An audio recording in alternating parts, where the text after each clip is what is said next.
გამარჯობა მეგობრებო, მე ვარ ბექა ყორშია და ესაა არაფერი სასაცილოს ამ სეზონის პირველი გადაცემა.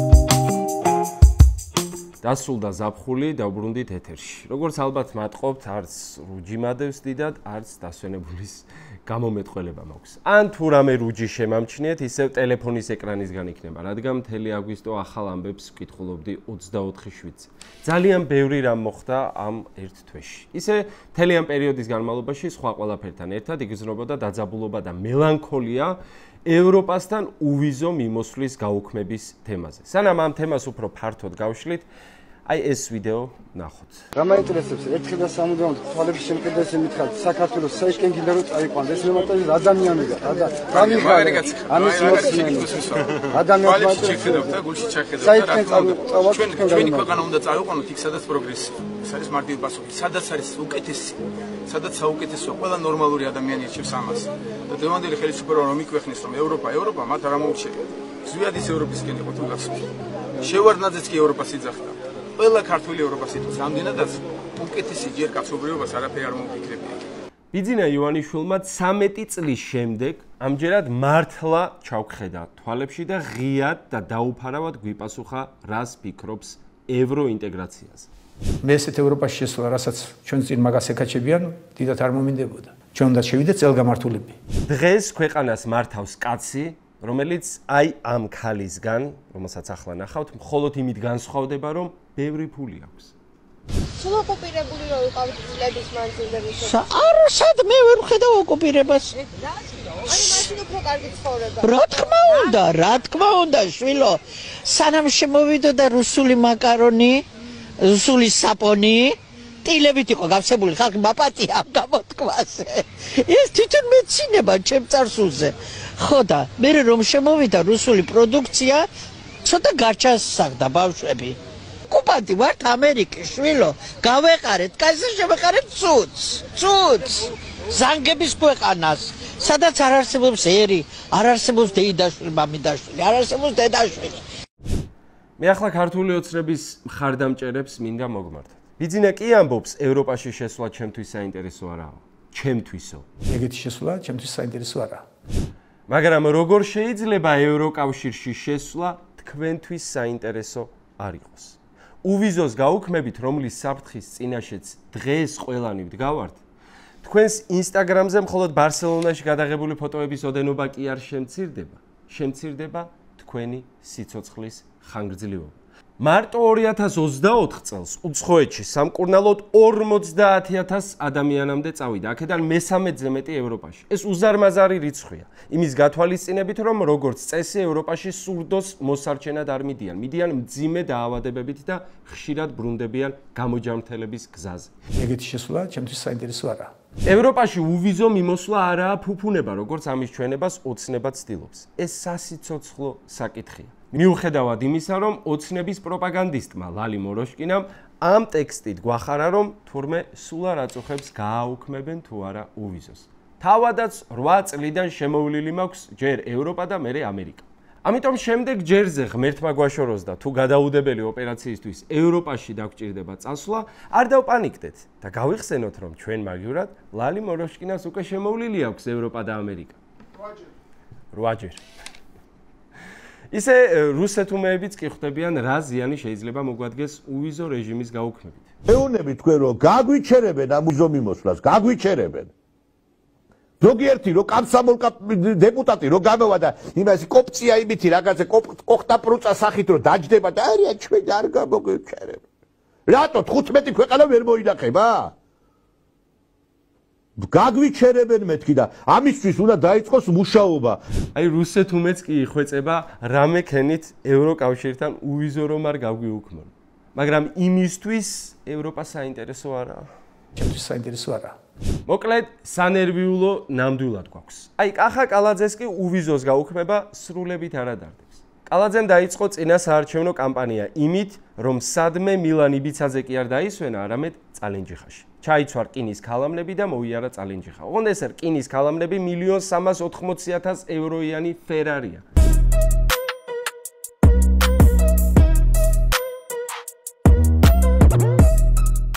1,380,000 1.380.000 ევროიანი. დედისტრაკი. წალენჯიხის მუნიციპალიტეტის წლიური ბიუჯეტი კი 17.500.000 ლარი. ანუ ეს მანქანა ვინმეს რომ მოეპარა და დაეშალა ნაწილებად, წალენჯიხაში ისეთი ინფლაცია დაიწყებოდა, ლარი ზიმბაბვეს დოლარს გაუტოლდებოდა.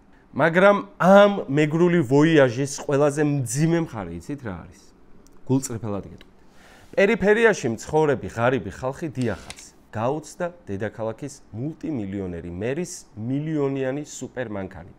ამ ხალხმა ყველამ არა, რა თქმა უნდა. კალაძეს ეს ვოიაჟი მათ დაფასებად ჩაუთვალა და არა დაცინვად და აბუჩად აგდებათ. კალაძემ გვიკადრა. დიახ შეეძლო კომოზე ჩასულიყო, მაგრამ არა, ჩვენთან ჩამოვიდა და ელარჯს წელავს. რა მაგარია. ისეთ ღარიბ რეგიონში, როგორც წალენჯიხაა, კალაძეს უყურებდნენ როგორც ატრაქციას, ინფორმაციულ სიახლეს. ნახეთ როგორი მანქანით ჩამოვიდა, 7-0-იანი ძრავით, ასეთი ბამპერით, 4-თავიანი მაყუჩით. გაიგონეთ როგორი ხმა ჰქონდა. კალაძე იქ ვიღაცებმა დაინახეს არა როგორც საფრთხე, არამედ როგორც შანსი. მეც მინდა ასეთი სუპერმანქანა. ამას ემატება საყოველთაო ცოდნა იმისა, რომ კალაძე ბიუჯეტის ქურდია. აჰა, გასაგებია. რა გზითაც უნდა ვიყიდო ასეთი მანქანა. ფიქრობს სოფელ ნაკიფუს მკვიდრი თინეიჯერი, რომელიც სკოლიდან სახლამდე ყოველდღე 10 კილომეტრს ფეხით გადის, რადგან იქ მუნიციპალური ტრანსპორტი არ არის. აი ზუსტად ასე ირყნება საზოგადოება. აი ეს რყნის ახალ თაობას და არა თანასწორუფლებიანობაზე, სამართლიანობაზე და პიროვნულ ღირსებაზე დაფუძნებული ევროპა, სადაც შესვლა ამ ქვეყნის მოსახლეობის უმრავლესობის მიზანია. ვერ მოესწრებით მაგაშვილი. სხვათა შორის, წალენჯიხაში რაც ვნახეთ, ეგაა ქართული ოცნების პოლიტექნოლოგების მთავარი ნიჭი. იცით რატომ? იმიტომ რომ ახლა მერის არჩევნების წინ ხალხი არა კალაძის ბრალი სადგურის მოედანზე დაღუპულ ადამიანებზე საუბრობს, არა კალაძის ეგიდით დევნილების და ბავშვების გამოყრაზე საცხოვრებლებიდან, ბავშვების, რომლებიც ყურებს თითებით იცობდნენ, რათა მათი სახლის ნგრევის ხმა არ გაეგონათ. არამედ იმაზე, რომ თურმე კალაძეს ბაყვებზე აწერია სიტყვა ლავერ. ოცნებაში 1000%-ით იცოდნენ, რომ კალაძის მილიონიანი ფერარი წალენჯიხაში დიდ მითქმა-მოთქმას გამოიწვევდა. მაგრამ მთავარია წინა საარჩევნოდ ხალხი მის სიმდიდრეზე და ტატუებზე საუბრობს და არა დანაშაულებზე. თაღლითების საყვარელი ხრიკია ყურადღების გადატანა. ამიტომაც მის ტატუებზე მხოლოდ ერთ რამეს ვიტყვი. ახლა უფრო ცხადად მესმის, რატომ ეშინია ასე ციხეში მოხვედრის. ძიმე ხუმრობაა. ამ ტატუები ძმაო ციხეში. ეგრე კი არ არის, კეთო. ციხეში ხდება ინსტრუქცია. ვაი. მინდიამ უფრო დაამძიმა მეგობრებო. ეს ტატუო ციხეშიო ხდება ინსტრუქციაო. რისი არ ვიტყვიო. მე არაფერი არ მithქვავს. მინდიას მოკითხეთ. თუმცა კალაძის საარჩევნო კამპანია მთლად ასე უღრუბლოდ მაინც ვერ მიმდინარეობს. კალაძის შტაბთან შეკრებილ აქციას თავს დაესხა ორგანიზებული ტიტუშკების ჯგუფი. პოლიციაც იქვე იყო და რამდენიმეს მოხვდა კიდეც. ოღონდ ტიტუშკების ნასროლი ბოთლიან აქნეული იდაყო. ყველაზე საგულისხმო ვიდეო ჩემთვის გუშინდელი აქციიდან იყო აი ეს.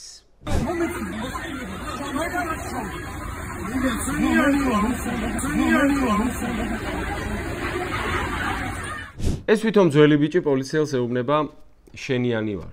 ამ კადრების მიუხედავად მაინც ძალიან მიჭირს გონებაში დავალაგო ის ფაქტი, რომ ჩვენი ძველი ბიჭი უბნელები, რომლებიც მთელი ბავშვობა პოლიციელებს ეძახდნენ, როგორ გახდნენ თავად პოლიციელები. ან მათი ტიტუშკები. და ახლა ჩვენ, ვინც ბავშვობაში ქურდობას არ ვაპირებდით, ხულიგნობისა და პოლიციისთვის წინააღმდეგობის გაწევის გამო ან გვიჭერენ, ან გვირტყამენ. დაილოცოს ეს ქვეყანა. რამდენიმე თვის წინ ერთ-ერთი ასეთი სისტემასთან შეკრული ნაცნობი შემომხვდა და აი ბავშვობაში რო ქურდობას აპირებდა და ვა, ბექა როგორ ხარო და მეთქი რავი, მგელივით ჟინას. მოკლედ, მოდით ამ გადაცემაში გავაკეთოთ ის, რაც დღევანდელ ინფორმაციულ კლიმატში წერა-კითხვის უნარივითაა აუცილებელი. გავფილტროთ ინფორმაციული ნაგავი და დავინახოთ ის, რაც რეალურად ატარებს მნიშვნელობას. მაშ ასე. 5 ყველაზე მნიშვნელოვანი რამ, რაც ამ აგვისტოში მოხდა. მე-5 ადგილი. საკრებულოს არჩევნების თემაზე თავიდან ამ ფოტოს გამოყენება გვინდოდა. მაგრამ დღევანდელი CSKA-ს ლოგო აი ეს ფოტო უნდა იყოს. ამიტომაც ამას დავტოვებთ. სანამ თვითმმართველობის არჩევნებზე ვიტყოდე რამეს, აი ამ ვიდეოს გაჩვენებთ. Бетиров, и неплохо это у него получается. И снова он в атаке. Да. Оба завелись. Двоечка хорошая залетела от Аслана. Довольно непонятно, если честно. Победу техническим нокаутом одержал и остается непобежденным. თუ ვერ მიხვდით, აგიხსნით რა ხდება აქ. დაახლოებით 4 წლის წინანდელი ვიდეოა. შავ ფორმაში ასპარეზობს ჩეჩნური ლაბუბუს რამზან კადიროვის შვილი. 13 წლის ადამ კადიროვი. როცა მეტოქე იწყებს კადიროვზე დომინირებას, მსაჯის სასწრაფოდ აჩერებს მატჩს. ცოტა ხანში ცხადდება, რომ ლურჯ კუთხეს უფიქსირდება ტექნიკური მარცხი და გამარჯვებული, რა თქმა უნდა, კადიროვის შვილია. ბევრი ასეთი მატჩი მოუგია ადამ კადიროვს, სადაც ოპონენტი ხან დისკვალიფიცირდებოდა, ხან ტექნიკური დამარცხება უფორმდებოდა. ხან კი უბრალოდ აშკარად გამარჯვებული მეტოქე პირდაპირ დამარცხებულად ცხადდებოდა. აი ესაა მთელი ლოგიკა, რაც ამ თვითმმართველობის არჩევნებს ახლავს. ოპონენტების უმრავლესობა, ვისაც ყველაზე მეტი მხარდამჭერი ხავს, ციხეშია. ან არ მონაწილეობს არჩევნებში. ვინც მონაწილეობს, ანუ გახარია ხაზარაძე, ერთი ბერლინიდან ერთვება. ერთი ესაა, რაც გამოუშვეს, თან ფეხზე გამობმული ბაწრით და დათქმით, რომ რამე უკან შეგაბრუნებთ.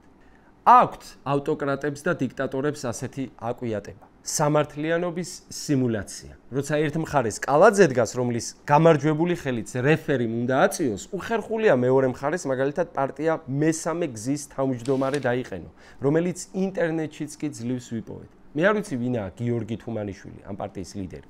და შესაბამისად კონკრეტულად ამ ადამიანზე არ ვსაუბრობ. ამ შემთხვევაში უფრო კახა კალაძეზეა აქცენტი, რომელიც კი დადის წალენჯიხაში, მაგრამ მილიონიანი ფერარით. მინიმუმ ბანკის დამფუძნებელი მაინც უნდა დაამარცხოს დემონსტრაციულად, თორემ მის ნარცისულ ეგოს გამოუსწორებელი ზიანი მიადგება. აქვე უნდა აღინიშნოს, რომ ბადრი ჯაფარიძისა და ხაზარაძის გამოშვება არის კარგი ამბავი. ის რომ არჩევნებად წოდებულ ბალაგანში მონაწილეობენ, ეს არა. გამოშვებაა კარგი ამბავი, რადგან გამოგონილი საქმის, გამოგონილი მუხლის, გამოგონილი დარღვევის გამო ისხდნენ ციხეში. და ასევე უნდა აღინიშნოს, რომ ყველა ვიზაჟისტი და სტილისტია გასაშვების სამსახურიდან, ვინც მთელი ეს დრო ხაზარაძეს წვერის გაპარსვას აძალებდა. რადგან წვერი ძალიან მოუხდა. თავარია ულვაში არ შეურცხვეს. მეოთხე ადგილი ტრამპი.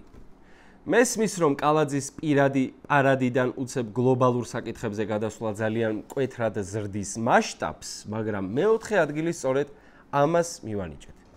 რა ხდება ტრამპ, პუტინ, მოდი, სი ძინპინის თავს? ძალიან ბევრი რამ მოხდა აგვისტოში, მაგრამ ამავდროულად ძალიან ცოტა შედეგით. მოდი ჯერ ქრონოლოგია დავალაგოთ. ტრამპი იწყებს ინდოეთზე წნეხის გაზრდას, რათა ინდოეთმა რუსული საწვავის ყიდვა შეამციროს. ტრამპი ხვდება პუტინს ალიასკაზე, შედეგი 0. იკრიბება მსურველთა კოალიციის სამიტი. ჩინეთში ერთმანეთს ხვდებიან მოდი, სი ძინპინი, პუტინი.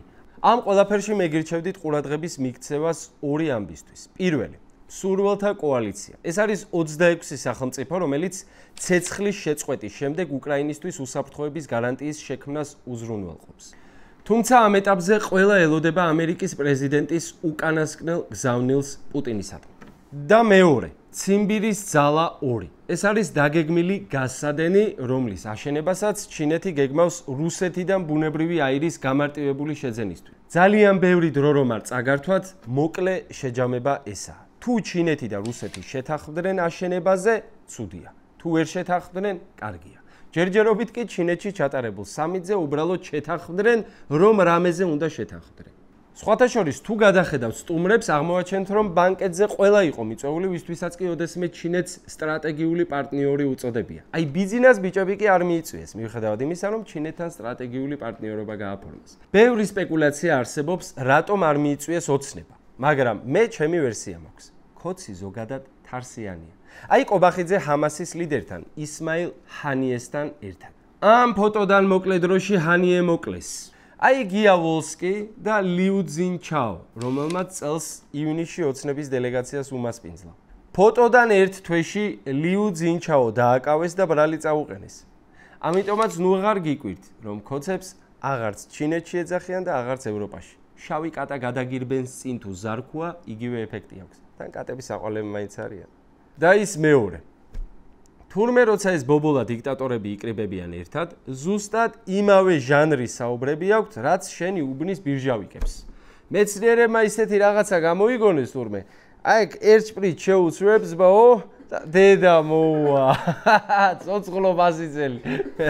მაიტა და ასე. მესამე ადგილი. მესამე ადგილზე ყურადღება მისაქცევ ამბებში ყავს ქართული ოცნების სასიქადულო ჩეკისტი თეა წულუკიანი. თავის პოდკასტზე დაფუძნებით წულუკიანმა წარადგინა 470 გვერდიანი ანგარიში. უпростоრად ისეთი პრეზენტაცია ჩაატარა პარლამენტში, გეგონება სადებიუტო რომანს საპიარებდა. მაინც კულტურის მინისტრი იყო, გადმოხვა რაღაცები. ჟანრი ისტორიული ფენტეზი, პოლიტიკური თრილერის და პარანოიის ელემენტებით. ოფიციალურად ამას ქვია დროებითი საგამოძიებო კომისიის ანგარიში. არაოფიციალურად კი ინსტრუქცია თუ როგორ უნდა აიკრძალოს მთელი ოპოზიცია. წიგნში ბევრი ბოროტმოქმედია, კახაბენდუგიძე, ხაზარაძე, ჯაფარიძე, გახარია, რა ვიცი, ყველა ვინც ბიზნეს არ მოსწონს. მაგრამ თავარი სიუჟეტური ხაზი რომანის კულმინაცია ეხება 2008 წლის აგვისტოს ომს. თეა წულუკიანის ვერსიით ომი დაიწყო საქართველოს და მშვიდობის მოყარე რუსეთს უმიზეზოდ დააძალა ინტერვენცია. გონიათ ვაჭარბებ? გაუშვით სოზარსუბარი. გაუშვით. უნდათ რაც შეიძლება მეტი მსხვერპლი ყოფილიყო მშვიდობიან მოსახლეობაში, რომ ამის შემდეგ საერთაშორისო საზოგადოებისთვის ეთქვათ, რა საშინელი დამნაშავეა რუსეთი, რა მძიმე პირობებში ხდება საქართველოს ყოფა და ამით თქვათ გარკვეული ქვეყანაში საპრეზიდენტო კამპანიაში ერთ-ერთი კანდიდატისთვის გარკვეული დახმარება გაეწიათ. მოუთხან დედის ტრაკი, მოუთხან დედის ტრაკი, მოუთხან დედის ტრაკი, ტრაკი. ამ ყოველივეს ხინვალში მხურვალეტაში შეეგებნენ. აი დე-ფაქტო მთავრობის მედია რას ავრცელებს. სამხრეთ ოსეთის რესპუბლიკისა და რუსეთის ფედერაციის წინააღმდეგ საქართველოს სრულმასშტაბიანი სამხედრო აგრესიიდან 17 წლის შემდეგ თბილისში გაჟღერდა აღიარება, რომელსაც სამხრეთ ოსეთსა და რუსეთში წლები ელოდნენ. საბოლოოდ გაიფანტა წლების განმავლობაში დასავლეთში კულტივირებული მითი რუსეთის აგრესიის შესახებ. ომი დაიწყო საქართველოს. საქართველოს პარლამენტის კომისია უფრო პატიოსანი აღმოჩნდა, ვიდრე დასავლეთის პოლიტიკოსები, რომლებიც თითქმის 20 წელი იმეორებდნენ მანტრას 2008 წლის ომში თითქოს რუსეთისა და სამხრეთ ოსეთის დანაშაულის შესახებ. აი ამას წერენ. ცხინვალის დე-ფაქტო მთავრობამ მოიწონა წულუკიანის დასკვნა. და რა არის ამ რომანის საბოლოო მიზანი? სკოლის ისტორიის სახელმძღვანელოების გადაწერა. მალე ჩვენი შვილები ისწავლიან, რომ ქართველმა ჯარისკაცებმა მძინარე ცხინვალი დაბომბეს. ვარდების რევოლუცია გადატრიალება იყო. ნამდვილი ეროვნული გმირები კი ბიძინა ივანიშვილი, თეა წულუკიანი და არ ვიცი, ალბათ კოკოითი არიან. მოუთხან დედის ტრაკი. მეორე ადგილი. სინდისის პატიმრების განაჩენი. არსებობს თუ არა ლოგიკა მისჯილ წლებში. აგვისტოში პოლიტპატიმრების უმრავლესობას გამოუტანეს განაჩენი. ამას ალბათ ჩემ გარეშეც ნახავდით. ყველაზე მძიმე განაჩენი ანტონ ჩეჩინს მიუსაჯეს 8 წელი და 6 თვე. ანტონს ქართველი ცოლი ჰყავს. ისინი ერთად მონაწილეობდნენ თბილისში მიმდინარე პროევროპულ აქციებში. ამის გამო ჩეჩინი ჯერ დააჯარიმეს, ხოლო 3 დეკემბერს დილით ადრე საცხოვრებელ სახლთან მიაკითხეს, მანქანაში ჩასვეს და სწორედ ამ დროს ჩაუდეს ჯიბეში ნარკოტიკი. აქვე სათქმელია, რომ აგვისტოში გაათავისუფლეს მსგავსი ბრალდების მქონე სხვა პოლიტპატიმრები. თედო აბრამოვი, ნიკა კაცია და გიორგი ახობაძე. მათგან ყველა ჩეჩინის ჩათვლით ნარკოდანაშაულის ბრალდებით იყო დაკავებული. სამ შემთხვევაში ასე საჯაროდ აღმოჩნდა, რომ ადამიანებს პოლიციამ ჩაუდო ნარკოტიკი. აი მაინც და მაინც ჩეჩინის საქმეში დაინახა ჯვებე ნაჭყებია საკმარისი სამხილი. მე გეტყვით, რაშია განსხვავება? ჩეჩინი რუსეთის მოქალაქეა. გამოდიოდა პუტინის წინააღმდეგ ყველაზე სახიფათო მომენტებში, ხოლო უკრაინაში ინტერვენციის დაწყების შემდეგ ქვეყანა დატოვა. სინდისის პატიმრების უმეტესობა ბიძინას პატიმარია. ჩეჩინი პირადად პუტინის. ჩეჩინის განაჩენი გადაწყდა რუსეთში, ხოლო ქართული გვარის მოსამართლემ უბრალოდ თარგმანი გააჟღერა. ახლა პატიმრობაში რუსეთის კიდევ 2 მოქალაქე, პუტინის მოწინააღმდეგეები, ანასტასია ზინოვკინა და არტემ გრიბული რჩებიან. მათი განაჩენი ჯერ არაა ცნობილი, მაგრამ აქ პიროვნული ტრაგედიების გარეთ სხვა კატასტროფაც იმალება. ქართული სასამართლო და პენიტენციური სისტემა რუსული გულაგების ფილიალადაა ქცეული. რუსეთში მიღებული გადაწყვეტილება აღსრულდება გლდანის ციხეში. ჯვებე ზოგადად ძალიან პრინციპულია ასეთ საკითხებში, მაგრამ იმისთვის, რომ მისი პრინციპები უკეთ გავიგოთ, მის ოჯახურ ალბომში უნდა ჩავიხედოთ. 2014 წელს მოსამართლე ნაჭყებიას მეუღლეს მაია კეკელიას ბრალი წაუყენეს პოლიციელზე თავდასხმის მუხლით. მაგრამ ეს არ იყო უბრალოდ პოლიციელთან შეკამათება, ეს იყო სცენა ჰოლივუდის ბოევიკიდან. მისი ნათესავი დააკავეს ნარკოდანაშაულისთვის, ხოლო ქალბატონი კეკელია თავის ნათესავებთან ერთად იჭრება პოლიციის განყოფილებაში, ლეწავენ იქაურობას და ბორკილდადებული პატიმარი გამოჰყავთ. და რა სასჯელი მიიღო მან პოლიციის განყოფილების დარბევისთვის? 20 წელი? 10 წელი? არა. მას შეუფარდეს 3000 ლარის ოდენობის ჯარიმა. გამოდის, რომ საქართველოში პოლიციელთან დაპირისპირება საშინელი დანაშაულია, თუ ამას აკეთებ მოკრძალებულად. მაგრამ თუ ამას აკეთებ მასშტაბურად, ომახიანად, ყველაფრის ლეწვით, მაშინ ეს უბრალოდ მსუბუქი ხოლიგნობაა.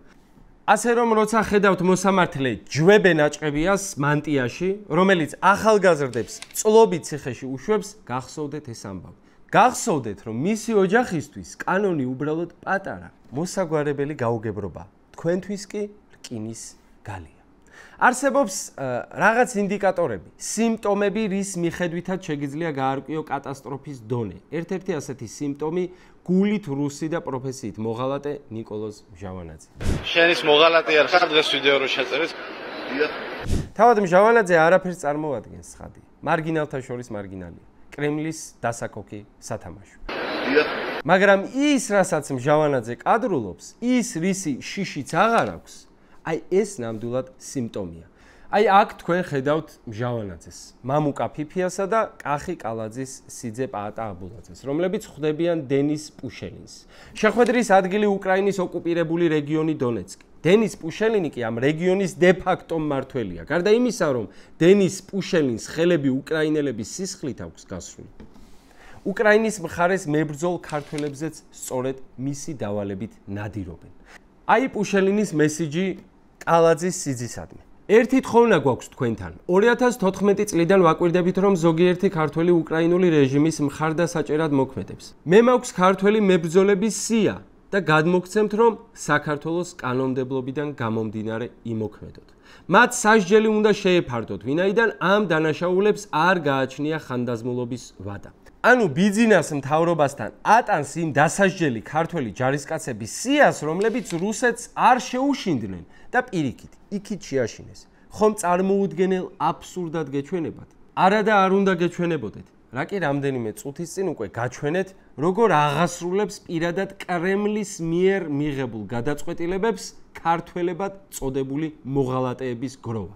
მოუთხან დედის ტრაკი. ამდენ დაგროვილ ნეგატიურ ინფორმაციას ოდნავ თუ შეგვიმსუბუქებს ერთი კარგი ამბავი. კრემლის მთავარ პროპაგანდისტს მარგარიტა სიმონიანს უკურნებელი სენი დაუდგინდა.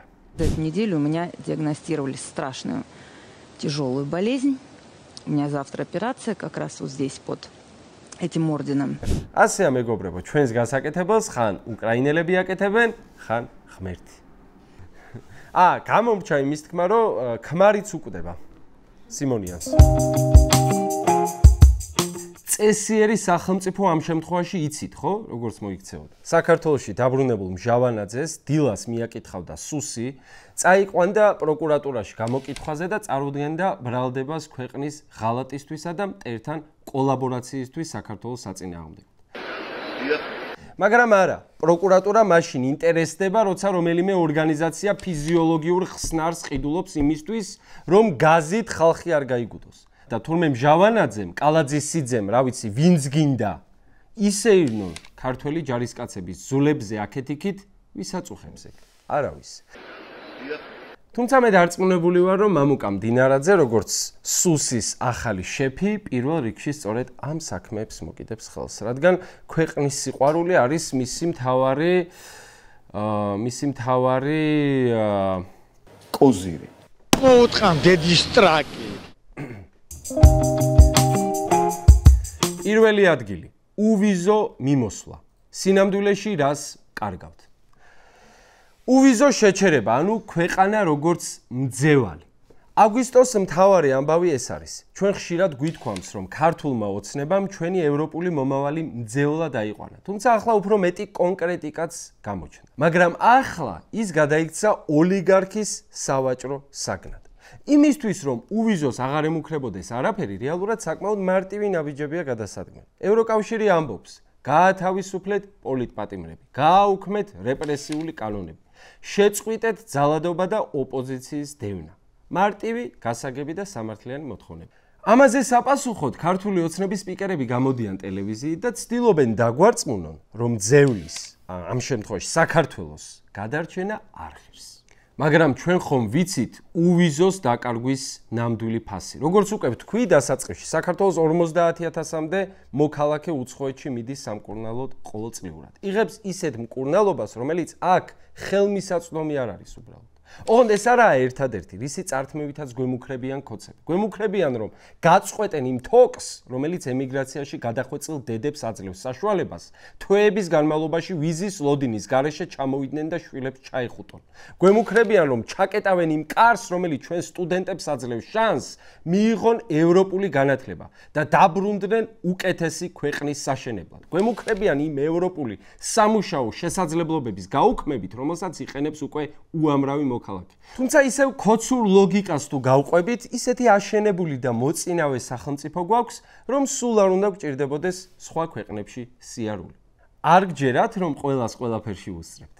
ჩემი თუ არ გჯერათ, სამთავრობო მედიებს მოусმინეთ. გავუშვით ეს ვიდეო. შორს მჭვრეტელობის ინდექსით საქართველოს ხელისუფლება ევროპის საუკეთესო 20-ში. ანუ ამაში ვარ დაწინა რაღაცა ის კი არა ეკონომიკა, ფინანსური წინსვლა რა. აი ამაში დავწინაურდით. შორს მჭვრეტელობის ინდექსით საქართველოს ხელისუფლება ევროპის საუკეთესო 20-ში. მოკლედ ცინიზმია და მეტი არაფერი. ერთადერთი საერთაშორისო ინდექსი, რომელშიც რეალურად წინაურდებით, არის იზოლაციის და დასავლური სამყაროსგან დაშორების ინდექსი. და ყველაზე ცინიკური ამ ისტორიაში ის არის, რომ ხელისუფლება ამ ყველაფერს აკეთებს საკუთარი ხალხის აბსოლუტური უმრავლესობის ნების საწინააღმდეგოდ. ბოლო კვლევები აჩვენებს, რომ მოსახლეობის 78% ევროკავშირში გაწევრიანების მომხრეა. ახალგაზრდებში ეს რიცხვი 86%-ია. ხალხის უმეტესობა თვლის, რომ უვიზოს დაკარგვა კატასტროფა იქნება და ამაზე პასუხისმგებლობას პირდაპირ ხელისუფლებას აკისრებს. ანუ ეს უბრალოდ ცუდი პოლიტიკა კი არა, პირდაპირ სახეში შეფურთხებაა. ხანდახან პირდაპირი გაგებითად. სხვათა შორის ირაკლი დგებუაძე, რომელიც საქართველოს აწითლებული ლოყით და ქალების მიმართ ფურთხებით დაამახსოვრდება, ბათუმში მოხსნეს და თბილისში დასვეს. ეგრევე თბილისელმა პოლიციელებმაც დაიწყეს შეფურთხებები. არა, მე მესმის, რა თქმა უნდა, დგებუაძის ახლო რადიოში რომ ხარ, ფურთხი ეგრევე გიგროვდება. მაგრამ მოდი ხალხის მიმართულებით მაინც ნუუშვებ. კალაძის შტაბთან შეკრებილ აქციაზე პოლიციელებმა ატეხეს ფურთხება ჟურნალისტების მიმართ. მოკლედ ერთ რამეს გაგახსენებთ. 2008 წელს თეატრალური უნივერსიტეტის სტუდენტებმა დადგეს წარმოდგენა სახელად სველი წრე. სტუდენტები ისხდნენ წრეზე და ერთმანეთს მორიგეობით სახეში აფურთხებდნენ ყველანაირი ემოციის, ყველანაირი რეაქციის გარეშე. Steckt ein Schlauch, hab keinen Nabel auf dem Bauch.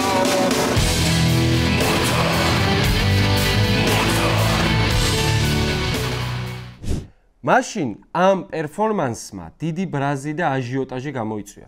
ზოგიერთ მონაწილეს საქართველოს დატოვებაც კი მოუწია. მე არ ვიცი რა იყო მაშინ სტუდენტების ჩანაფიქრი. თუმცა ამ ჟანრის პერფორმანსები ასეც მუშაობენ ხოლმე, საკუთარ სათქმელს წლების შემდეგ პოულობენ.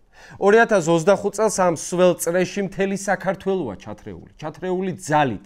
დგებუაძის კალიბრის სადისტები სახეში გაფურთხებენ და ამაზე პასუხის გაცემის შემდეგ ციხეში ქსვამენ. 2008 წელს საზოგადოება სიმბოლურმა პერფორმანსმა აღაშფოთა, მაგრამ რაღაცნაირად ყველას გამოგჩა მომენტი, როცა ეს ყველაფერი რეალობად იქცა. როცა ილია ჭავჭავაძე მოკლეს დაკრძალვაზე, აკაკი წერეთელმა წარმოთქვა ალბათ ყველაზე მწარე სიტყვები, რაც ამ ქვეყანას მოусმენია. ფურთხის ღირსი ხარ შენ საქართველო. საბედნიეროდ დღეს ჩვენ ჯერ კიდევ გვაქვს შანსი, რომ ეს მანკიერი სველი წრე გავარღვიოთ და ეს სიტყვებიც აღარასოდეს განმეორდეს. ეს იყო გადაცემა არაფერი სასაცილო, შევხვდებით შემდეგ კვირას.